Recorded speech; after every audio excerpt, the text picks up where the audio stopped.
conflict, whatever it happens to be. We learn that with our wives, right? Pretty early on, right? Don't say just calm down, right? Okay, right? So the first rule of Sun Tzu is if you can avoid war, avoid it. If you can avoid a conflict, avoid it. Sorry man, can I buy you a drink? My fault. Yeah? If we can't do that, it's usually our ego that's involved. Rule number 2 for Sun Tzu is have impenetrable defense. Defense first. Why do you think they've the Great Wall of China? Huge goddamn thing. Why? Defense. Yeah?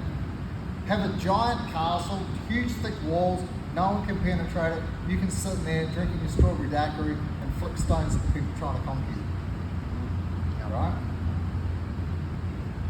So that's why I have such a huge emphasis on defense. It was like that from day one.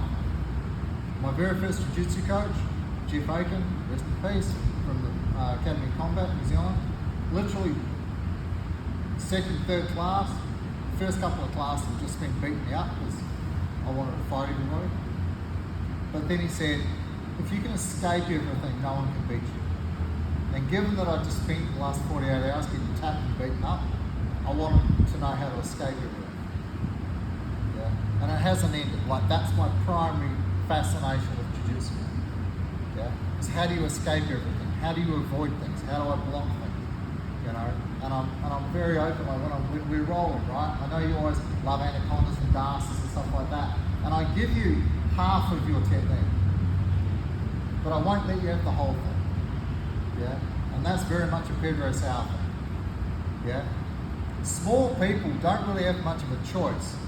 Large people are going to impose themselves on them. If you try and stop the person too early, they haven't really committed to their technique.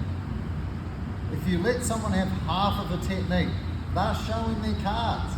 Wouldn't you love to play cards and somebody shows you half of their cards already? As opposed to like, I wonder what he's got.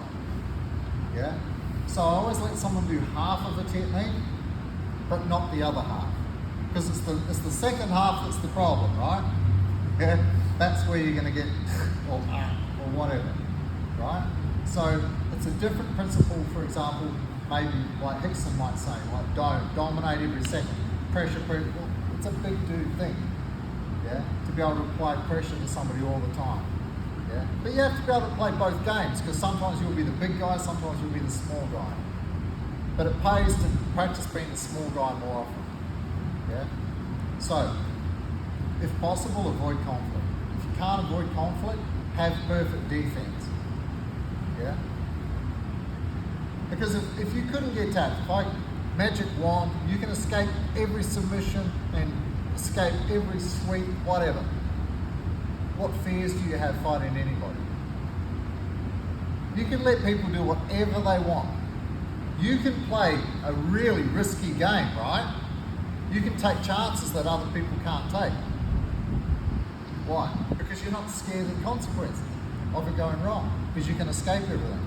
So the better your defense gets, the better your offense gets. Not the other way around.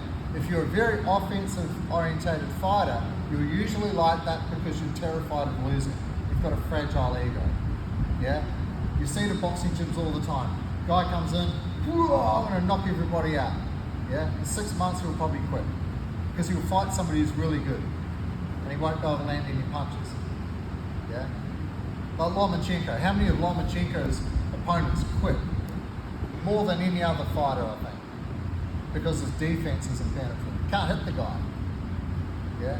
So the equivalent of not getting knocked out or not being able to get hit in the head for us is not getting submitted. Yeah? So I get really passionate about being in bad positions. I didn't have a choice. I was broken and couldn't walk. Right? Before that,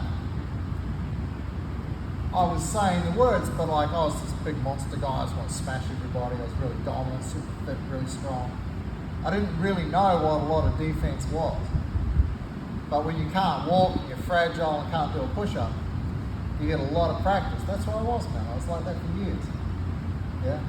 And I said to you, like, when I just lie there, I don't need my legs. Come over here.